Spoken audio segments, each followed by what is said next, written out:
Es el mayor sistema de transporte de mercancías del mundo. Una compleja red que cubre Estados Unidos.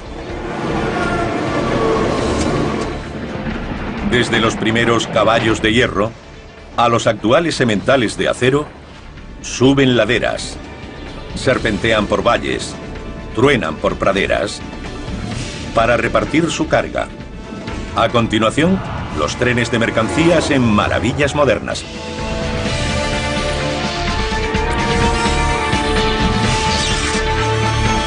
Maravillas modernas, los trenes de mercancías.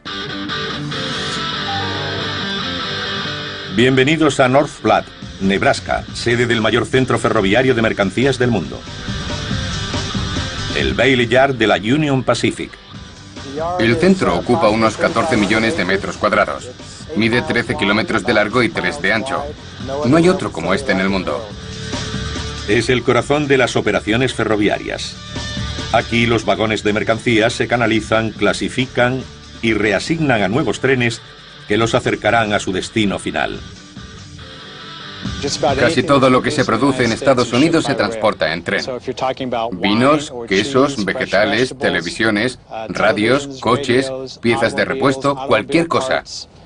Casi todo lo que usa diariamente este país pasa por North Platte.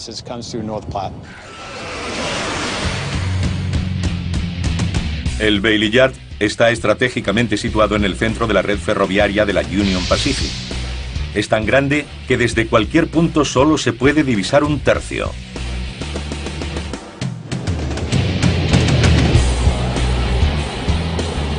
Excepto desde las pantallas del centro de mando donde se controla toda la actividad. En el centro de mando de Bailey coordinamos entre 130 y 180 trenes al día. Utilizando los sistemas informatizados más avanzados del mundo, el centro controla todo el tráfico en los 500 kilómetros de vías de Bailey Yard. Además de las locomotoras, los trabajadores procesan al día 10.000 vagones de carga. La primera parada de muchos de ellos es uno de los 2 puntos de clasificación o collados. Aquí procesamos los trenes con destino al este. Los que entran en North Platte se clasifican antes de partir hacia sus destinos finales. Cogemos los vagones que han llegado y los clasificamos antes de salir hacia destinos más remotos. El collado es una colina artificial que permite la entrada de más de 4 vagones por minuto. La gravedad les hace bajar. El ordenador registra el peso del vehículo a su paso por esta báscula. El vagón pasa después por un sistema de retardadores informatizados o frenos que actúan sobre las ruedas para decelerar el vehículo. Los frena adecuadamente, no solo a la distancia que necesitan para llegar al otro extremo, sino que calcula lo que queda de raíl. El ordenador le hará circular de 20 a 2 kilómetros por hora, si es necesario, para permitir un manejo seguro de la carga. Es increíble ver la suavidad con la que llegan los vagones después de bajar el collado. El destino de cada vagón está registrado en un ordenador. Este acciona automáticamente el cambio para que llegue directamente a la vía asignada. En el otro extremo del collado hay un equipo de control. Son los que enganchan los trenes que van a salir de North Platte. Nosotros los separamos aquí y ellos los reúnen allí abajo. Locomotoras de maniobras por control remoto, menos potentes que las normales, van montando los trenes cuando se acumulan suficientes vagones con un mismo destino. El collado era el punto neurálgico del centro. Gran parte del tráfico se gestionaba así. Los cambios han permitido liberarse de tanta tensión. Ahora se usan trenes como estos que vemos. Parten de su punto de origen como una gran unidad y llegan a su destino de la misma manera. Los trenes con el mismo tipo de carga, como los de carbón, se gestionan de forma diferente, ya que no deben ser reasignados. Para cada tren de carga única hay 26 vías, algunas con apeaderos, que les permiten detenerse, repostar y partir sin tener que desengancharse de la locomotora. Todos los trenes que llegan aquí se someten a una inspección mecánica. Tenemos un equipo parecido al de la Fórmula 1 que se encarga de nuestras locomotoras. Son 5 hombres y mujeres que comprueban cada máquina que llega, el combustible, el aceite, limpian los parabrisas y la dejan lista. Nuestro objetivo es hacer el trabajo en 45 minutos. El equipo tiene que estar aquí en cuanto levantamos la bandera azul. Además de paradas en boxes, el Bailey Yard tiene un depósito de reparación de locomotoras del tamaño de 5 campos de fútbol. No es un taller de grandes reparaciones. Aquí hacemos un mantenimiento trimestral, semestral, anual y trianual a nuestras locomotoras.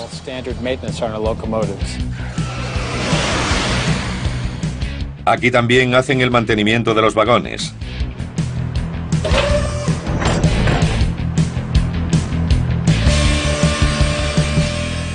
Uno de los problemas más comunes son las ruedas y ejes que se averían en ruta. Los empleados del departamento de vagones se centran en el estado de ruedas y ejes cuando entran aquí.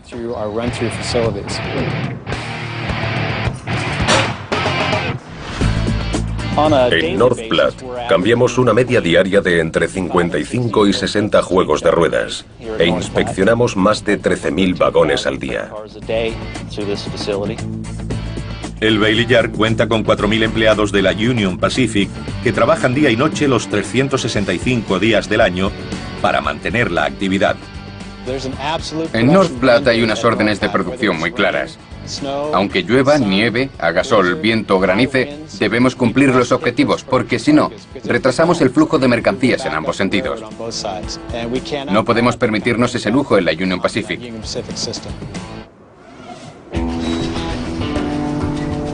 Puede que el Bailey Yard sea el centro de gestión más grande al servicio de la mayor línea férrea de Norteamérica, pero también es un gigantesco engranaje de una maquinaria aún mayor.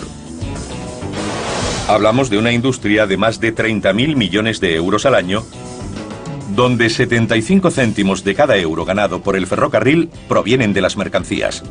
Un sistema tan grande que abarca más de 225.000 kilómetros de vías y se extiende por casi todos los rincones de Estados Unidos. Pero es algo más. 22.000 locomotoras y 1.300.000 trenes de mercancías.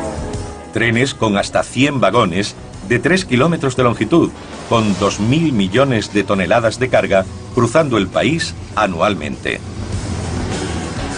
La auténtica impulsora de la creación del ferrocarril fue la necesidad de transportar mercancías.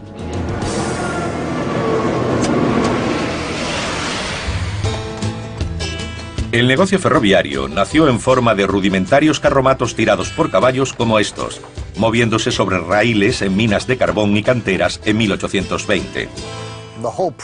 Partimos de que son ruedas de acero sobre raíles de acero, y eso reduce el cociente de fricción. Se consigue más movimiento con menos potencia sobre un raíl de acero que sobre barro o caminos de tierra. Pronto aparecieron ferrocarriles que utilizaban caballos para transportar otros productos. Después de 1830, la Tom Thumb y las primeras locomotoras de vapor, como de Best Friend o Charleston, demostraron que el vapor era más fiable y potente que los caballos. Los motores de vapor pronto sustituyeron a caballos y mulas. Y los empresarios del ferrocarril pusieron sus miras en el negocio de las mercancías. Un mercado monopolizado por los crecientes canales de la costa este. En aquel momento les estaba costando abrir canales que fueran realmente útiles. Pensaron en construir un ferrocarril junto al canal y derrotar así a los barcos. El tren, con su sencillez tecnológica, sustituyó rápidamente a los canales, casi de la noche a la mañana. Los trabajadores tendieron vías tan rápido como fue humanamente posible. En 1850 se extendían desde la costa este hasta los Grandes Lagos. En 1869 la Union Pacific y la Central Pacific se encontraban en Promontory Summit, Utah, y completaban el ferrocarril transcontinental. El negocio se extendió rápidamente porque se podía ganar mucho dinero. No había un agujero en West Virginia que no tuviera un ramal que llegara a una mina de carbón. En el noroeste no había colina o valle que no tuviera un tren maderero.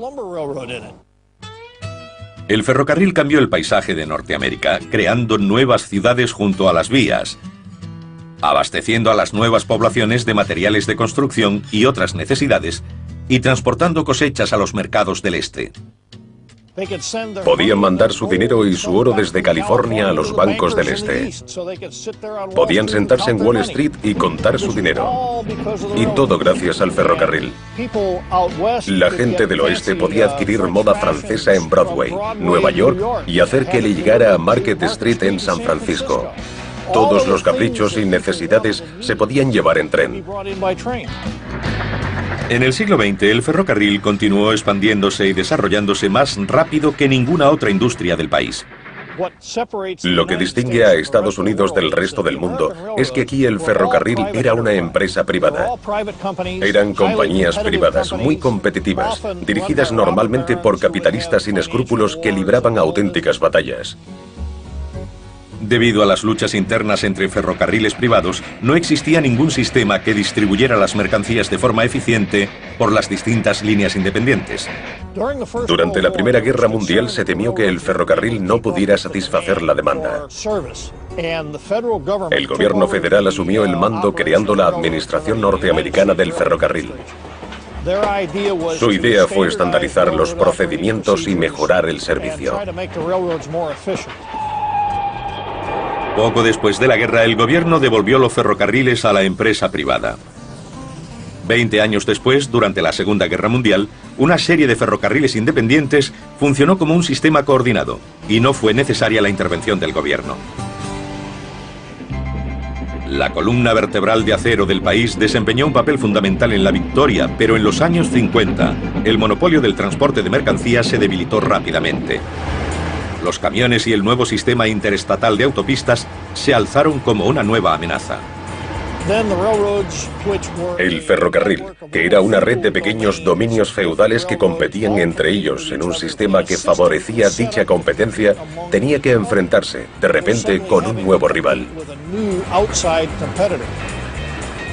El ferrocarril respondió fusionándose, mejorando y modernizándose. Hoy los mercancías siguen siendo el medio principal para el transporte de larga distancia. Pero para mantenerse en lo más alto, sus locomotoras necesitarían una puesta a punto digna del siglo XXI. En el interior del edificio 10 de la General Electric en Erie, Pensilvania, cobran vida unas enormes máquinas de 208 toneladas y 44.000 caballos con motor diésel eléctrico. Estas locomotoras ecológicas están llamadas a ser las bestias de carga del ferrocarril de mercancías en los próximos 20 años. General Electric necesita 26 días para construir uno de estos gigantes de acero. Los últimos 12 los pasan en el edificio de ensamblaje final. Esta es la estación 1, la primera de las 4 que hay, donde se hace el montaje final de la locomotora. Aquí colocamos la plataforma al revés para trabajar sobre ella. Los trabajadores instalan sensores electrónicos y tuberías en la parte inferior. A continuación, pasa a una zona de montaje de componentes prefabricados. Este es el motor de las serie Evolución, el alma de las locomotoras de este tipo. El motor diésel de 44.000 caballos genera con 12 cilindros lo que modelos anteriores producían con 16. El motor de las serie Evolución ahorra un 3% más en combustible que sus predecesores. Una locomotora normal consume 1.300.000 litros al año. Si lo llevamos a un periodo de 20 años, ese 3% de mejora supone unos 760.000 litros menos de diésel quemados durante su vida útil.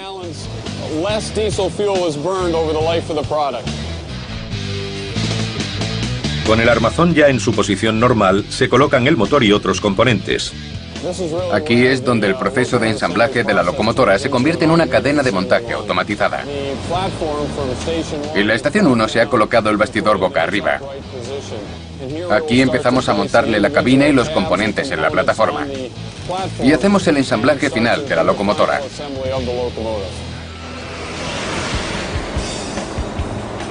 La locomotora empieza a tomar forma a medida que avanza por el sistema movido por aire comprimido más grande del mundo. Conectamos una manguera de aire a los gatos. El aire elevará ligeramente la plataforma y la desplazará de una estación de trabajo a otra. Es impresionante porque cuando llega a la última pesa más de 150.000 kilos. Pero las bestias de acero de 20 metros de largo y 5 de alto aún no están acabadas. En este punto, la locomotora está casi terminada, pero le faltan las ruedas. Aquí la retiramos de los gatos de aire comprimido y la llevamos a la estación 4. Una grúa iza la locomotora de 150 toneladas sobre el suelo de la fábrica y la deposita suavemente en un conjunto de ruedas.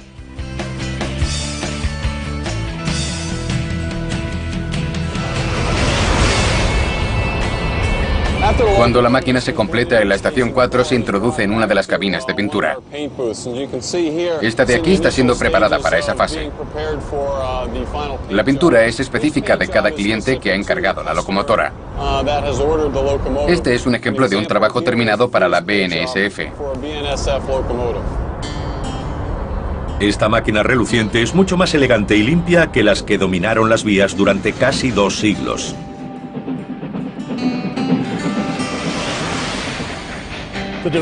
El desarrollo de la locomotora de vapor fue evolutivo y revolucionario.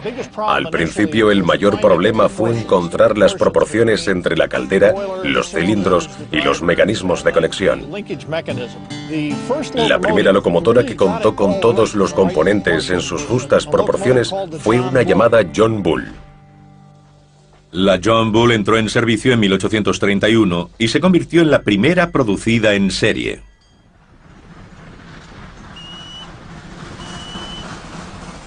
Pero este modelo pronto quedó obsoleto cuando las locomotoras aumentaron de tamaño y potencia. La madera se usó de forma generalizada en los ferrocarriles estadounidenses hasta poco después de la Guerra Civil. En muchos territorios por los que pasaba el tren en praderas y llanuras no había árboles.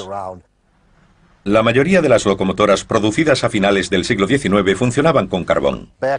En aquellos días, cada 3 o 4 años, se cambiaba a una máquina más grande. Cada 2 años mejoraba la tecnología.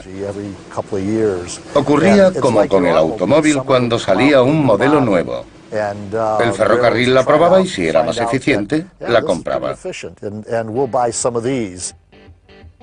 Las locomotoras de principios de los años 20 dejaban en pañales a sus predecesoras. Puede que su tamaño y potencia hayan cambiado drásticamente. Sin embargo, hubo pocos cambios fundamentales en su funcionamiento. El vapor presurizado entra por un lado del cilindro y empuja al pistón. Una válvula pasa el vapor al otro lado y obliga al pistón a volver. Una serie de bielas convierten el movimiento horizontal del pistón en el de rotación de las ruedas. En la Segunda Guerra Mundial, la locomotora de vapor había alcanzado la cima de su desarrollo tecnológico.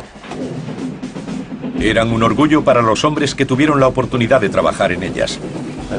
Trabajé 51 años para DIH, después para otras empresas y al final para la Canadian Pacific.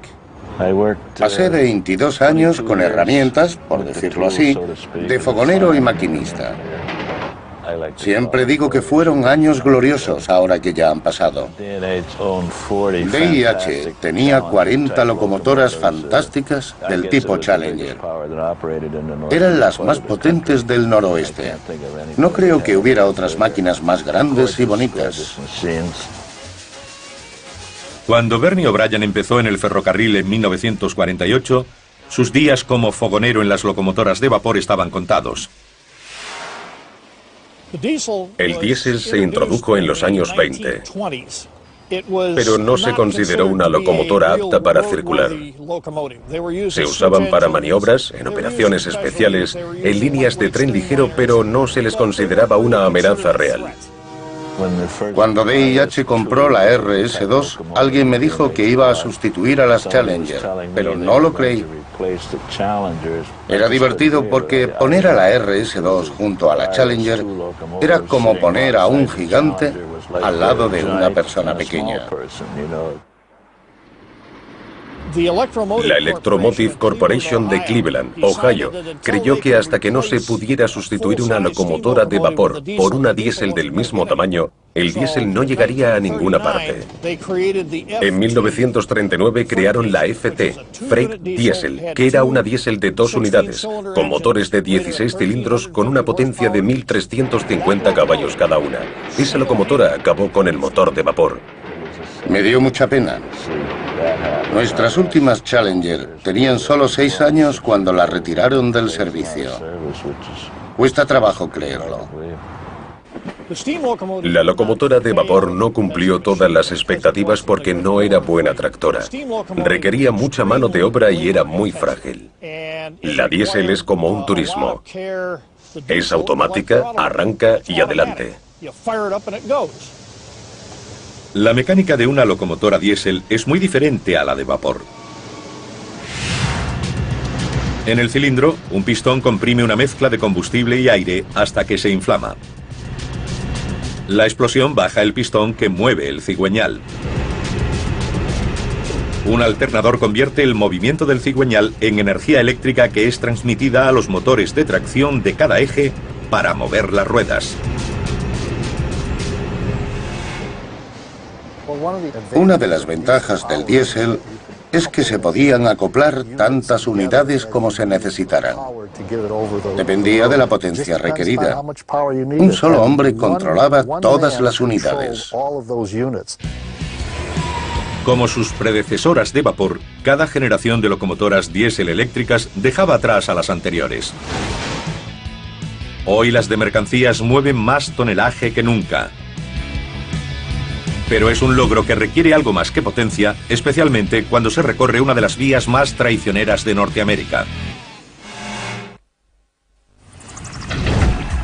Con sus acusadas pendientes, curvas cerradas y fuertes bajadas, el puerto del Cajón, en el sur de California, es una de las vías férreas más peligrosas de Estados Unidos.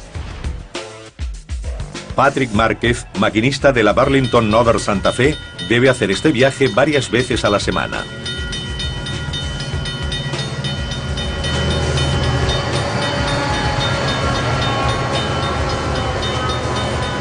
Lo hace con un tren de 3 kilómetros que pesa más de 6.000 toneladas. Normalmente van 2 hombres. Un revisor que hace de encargado del tren y su carga. BNSF 7644 East Farm Bryan, over. Y el maquinista o conductor del tren. Pero para este duro viaje se necesita un segundo maquinista que controla 2 locomotoras adicionales en la parte trasera del convoy para empujarlo colina arriba.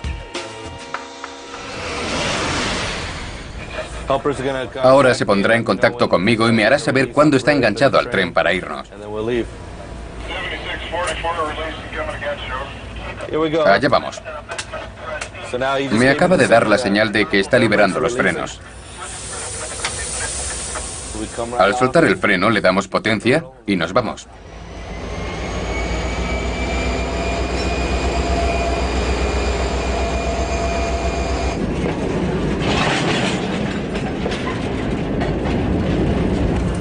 Cuando pasemos esa curva veremos que la velocidad desciende espectacularmente, porque a partir de ahora es todo cuesta arriba. Los motores deben proporcionar 30.000 kilos de empuje para impulsar el tren. Cuanto más potencia apliques al motor de tracción, más posibilidades habrá de que las ruedas patinen. Para evitar que lo hagan, usaremos tierra, y eso proporcionará agarre a la rueda. Así no será metal contra metal, y seguirá moviéndose. Las locomotoras modernas están equipadas con un sistema electrónico de control de tracción. Usan aire comprimido para rociar arena desde una tobera delante de cada rueda. Si patinan las ruedas, el ordenador lo percibirá, como en un coche. y me lo indicará en el panel. El maquinista Márquez está en constante comunicación con el de la locomotora trasera. Si no contáramos con esa ayuda, tendríamos muchos deslizamientos. Las ruedas patinarían y no tendríamos suficiente potencia para subir la colina. Se necesita mucho esfuerzo para subir más de 6 millones de kilos hasta la cima. La gravedad tira de nosotros y yo intento neutralizarla.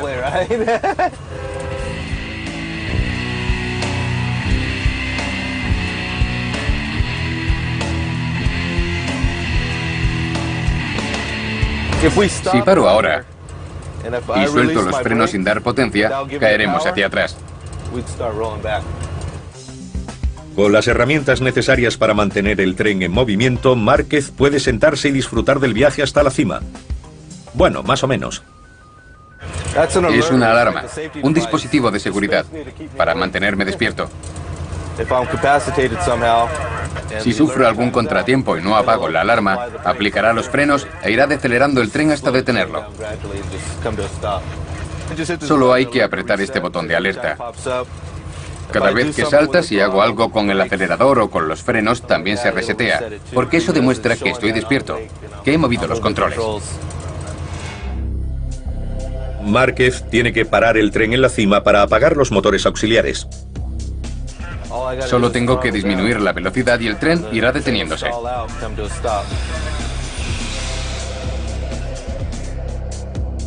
Esta parada está prevista, pero no todas lo son. Si recorrimos un terreno en pendiente a 30 kilómetros por hora, con un tren que pesa unas 6.000 toneladas, necesitaríamos 400 metros para detenerlo en caso de emergencia. Como sabían los primeros ferroviarios, no poder detener un tren a tiempo era accidente seguro.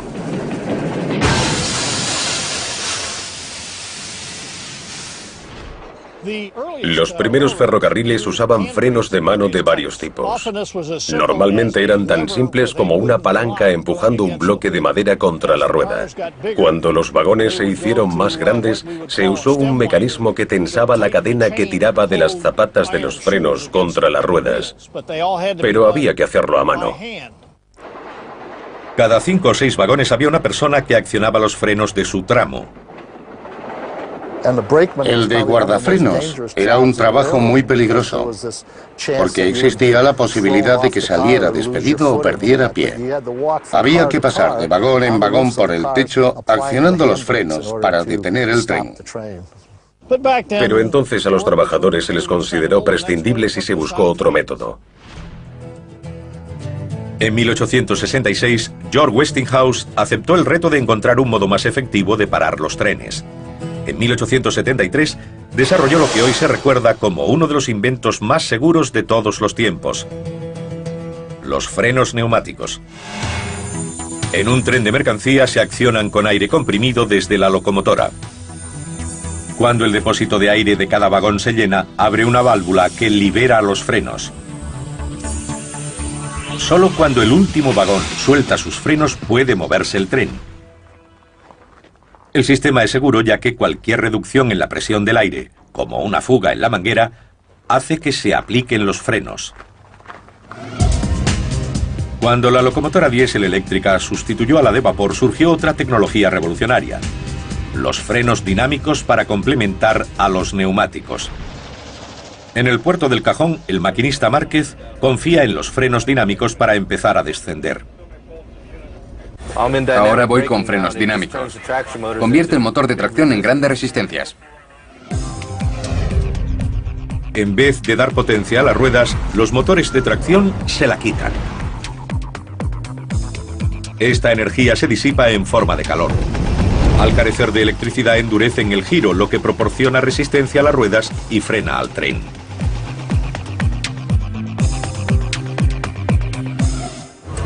Cuanto más mueva este mando hacia adelante, más amperios requiere, lo que ralentiza el motor y añade resistencia.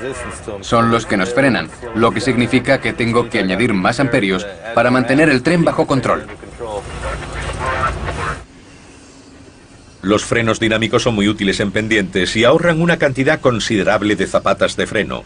y por consiguiente de costes de mantenimiento. La gravedad nos empuja colina abajo. Encuentro resistencia en la cabeza del tren porque he convertido estos motores de tracción en frenos. Las ruedas están girando y yo intento aminorar la marcha. Los motores intentan frenar. El tren empuja contra nuestro motor y yo puedo controlar la velocidad con los frenos dinámicos. Si no quiero ir muy rápido, añado más freno dinámico para decelerar o mantener una velocidad constante. Si quiero acelerar, reduzco los frenos dinámicos, lo que significa que las ruedas girarán más fácilmente el motor y la gravedad empujará más. Pero los frenos dinámicos pueden no ser suficientes para evitar que este tren de mercancía se convierta en una montaña rusa. Voy con frenos dinámicos. Estoy pidiéndole demasiado a mis motores. El tren va demasiado rápido. Si no hago algo, voy a seguir ganando velocidad. Voy a aminorar con los frenos neumáticos. Irá frenando el resto del camino de bajada. Cuando el tren de 6.000 toneladas llega abajo, de nuevo, se ha superado el puerto del Cajón con cientos de vagones de mercancías. Y los contenedores que transporta son importantes más allá de los productos que contengan. Con el aumento de las importaciones de Asia, estos contenedores han rejuvenecido la industria del ferrocarril.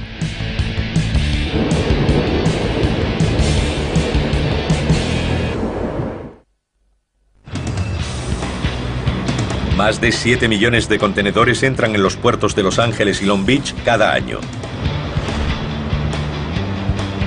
Más que en ningún otro punto de Estados Unidos. Son cargas intermodales, contenedores diseñados para pasar fácilmente de un modo de transporte a otro. Y han revolucionado y revitalizado la industria del ferrocarril. Los sistemas intermodales de intercambio son una extensión de los buques de contenedores del puerto de Los Ángeles. Los contenedores se descargan del barco, se llevan al muelle y se cargan en camión o tren. Más de 50 trenes salen diariamente de los puertos gemelos de Los Ángeles y Long Beach, transportando aproximadamente 220 contenedores.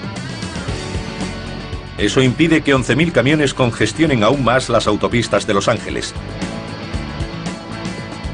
La llegada del comercio con Asia, especialmente en los últimos 20 años, y en concreto con China en los últimos 10, ha duplicado el volumen que llega a los puertos de la costa oeste.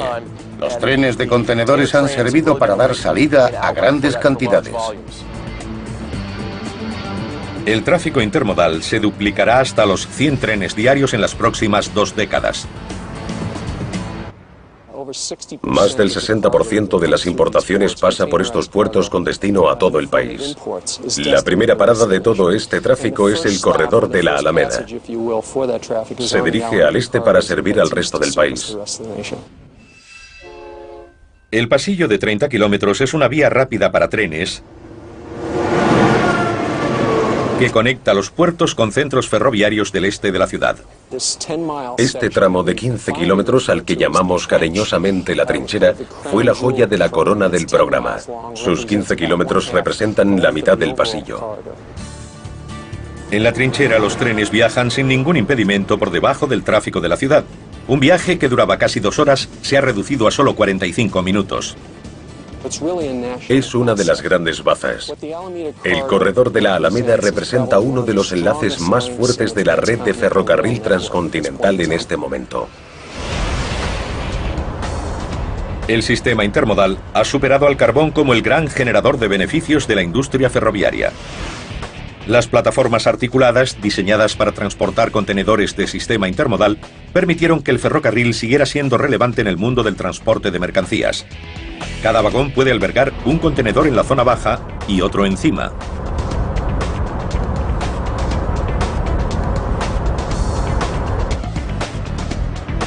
La zona baja hace descender la carga, permitiéndole salvar puentes y túneles y bajando el centro de gravedad. Poder apilarlos significa 2 por el precio de 1. Aumenta el volumen de carga, baja el coste por unidad y hace del ferrocarril un modo eficiente y rentable de transportar mercancías. Las plataformas articuladas no son el primer vehículo para un fin especial. Los primeros eran simples plataformas con ruedas, pero pronto se le añadieron paredes. Este tipo de vagón es una góndola, no góndola como en Venecia. En Norteamérica no hay de esas. Fue uno de los primeros tipos de plataformas de carga. Pero las góndolas no servían para los duros inviernos, los calurosos veranos y los largos recorridos entre las zonas pobladas del país. Se necesitaba un vagón cerrado.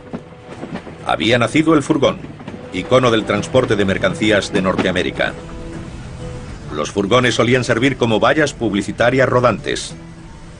Algunos furgones se modificaron y se instalaron puertas deslizantes. Servían para el transporte de ganado. Contaban con un buen aislamiento y depósitos de hielo en cada extremo. También se usaba como refrigerador de productos perecederos. Los vagones refrigerados cambiaron el modo de alimentarse de Norteamérica.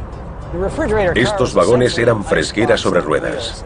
Funcionaron bien hasta la llegada de la comida congelada. Y llegó el vagón refrigerado mecánico. A principios de los años 50 se usó un pequeño motor diésel para hacer funcionar un refrigerador. Los vagones se convirtieron entonces en una especie de congeladores sobre ruedas. Eso fue el fin de la fresquera. La industria ferroviaria supo acomodarse a todos los mercados de Estados Unidos. La era del petróleo desembocó en la introducción del vagón cisterna. La revolución del automóvil impulsó el transporte de coches.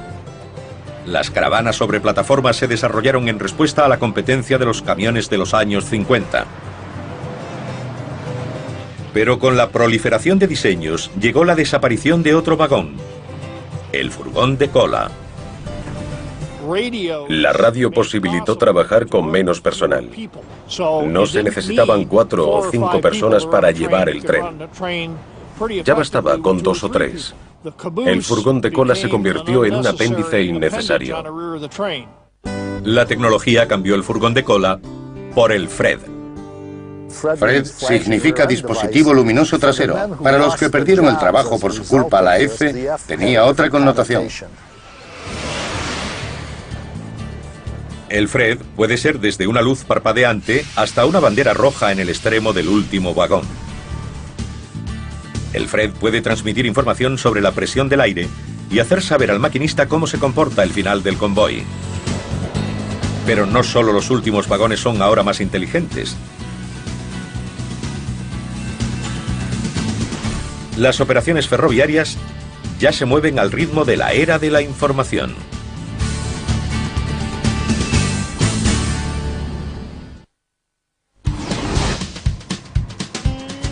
Hay miles de trenes recorriendo América del Norte. Sus caminos se entrecruzan, comparten las mismas líneas e incluso pueden usar la misma vía en direcciones opuestas. Suena a trenes a punto de chocar.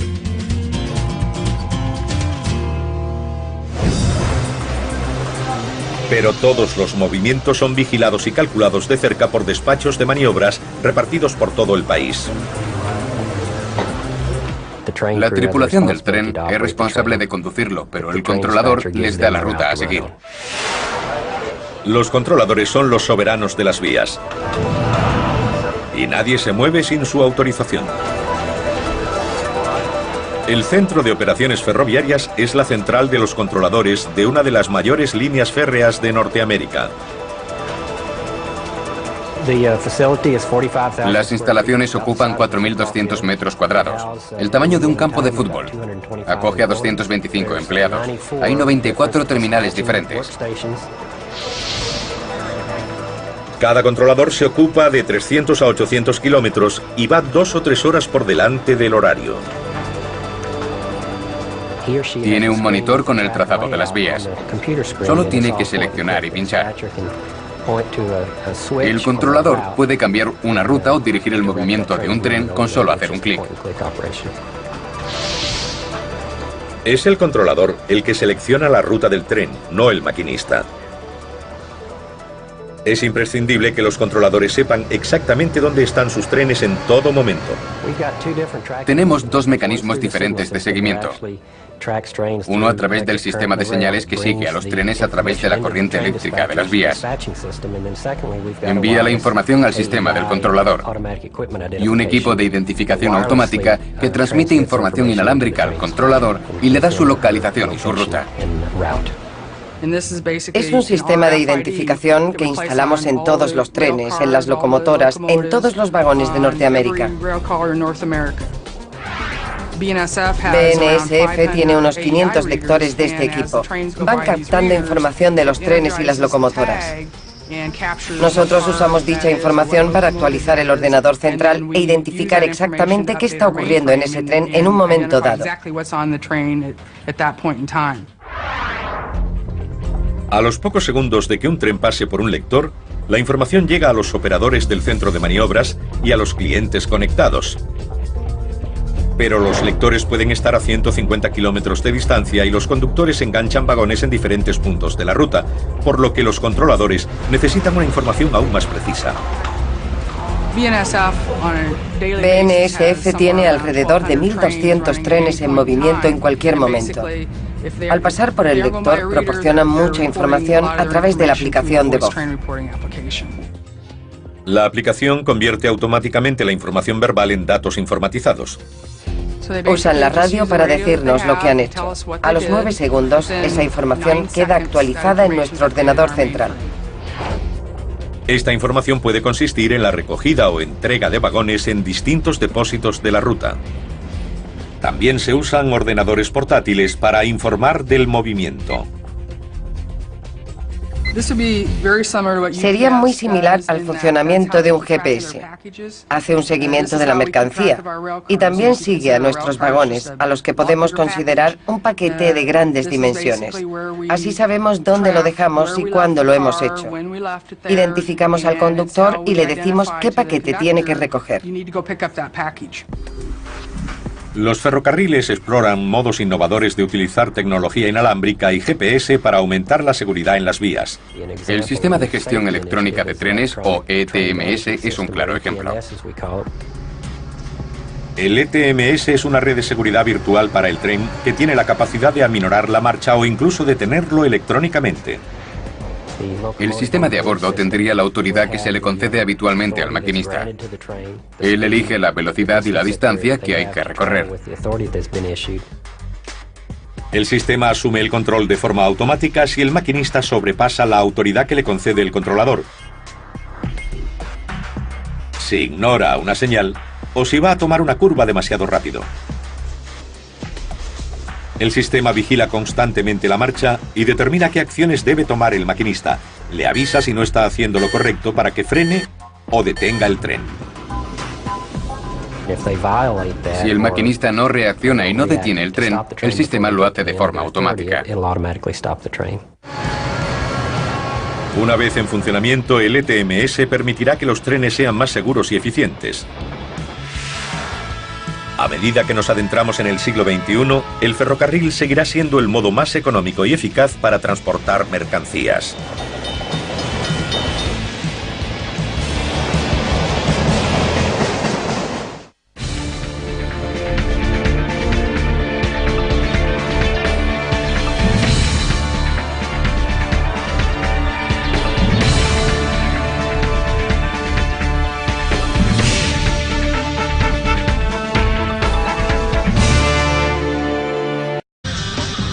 El Bailey Yard de la Union Pacific. El centro ocupa unos 14 millones de metros cuadrados. Mide 13 kilómetros de largo y 3 de ancho. No hay otro como este en el mundo. Es el corazón de las operaciones ferroviarias. Aquí los vagones de mercancías se canalizan, clasifican y reasignan a nuevos trenes que los acercarán a su destino final. Casi todo lo que se produce en Estados Unidos se transporta en tren. Vinos, quesos, vegetales, televisiones, radios, coches, piezas de repuesto, cualquier cosa. Casi todo lo que usa diariamente este país pasa por North Platte.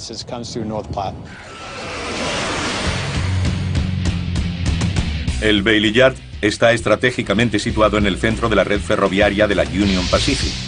Los trenes con destino al este, los que entran en North Platte, se clasifican antes de partir hacia sus destinos finales. Cogemos los vagones que han llegado y los clasificamos antes de salir hacia destinos más remotos. El collado es una colina artificial que permite la entrada de más de 4 vagones por minuto. La gravedad les hace bajar. El ordenador registra el peso del vehículo a su paso por esta báscula. El vagón pasa después por un sistema de retardadores informatizados o frenos que actúan sobre las ruedas para decelerar el vehículo. Los frena adecuadamente, no solo a la distancia que necesitan para llegar al otro extremo, sino que calcula lo que queda de raíl.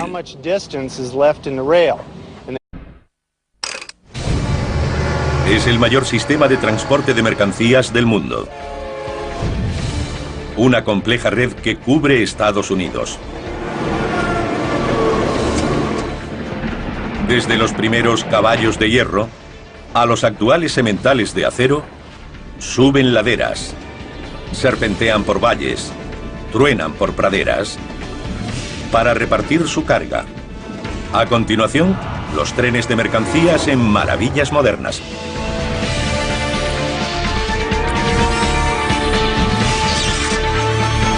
Maravillas modernas, los trenes de mercancías. Bienvenidos a North Platte, Nebraska, sede del mayor centro ferroviario de mercancías del mundo. Es tan grande que desde cualquier punto solo se puede divisar un tercio.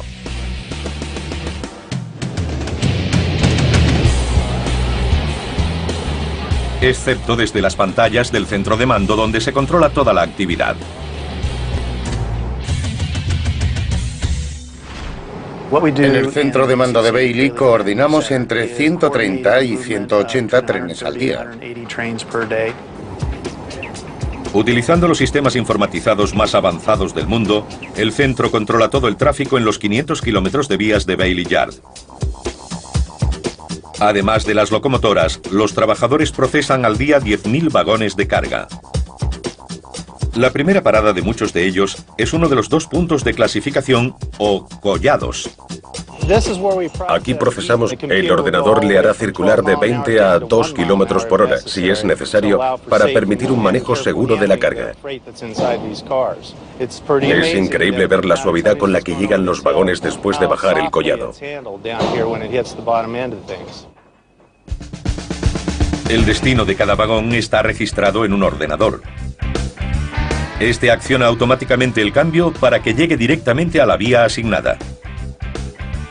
En el otro extremo del collado hay un equipo de control.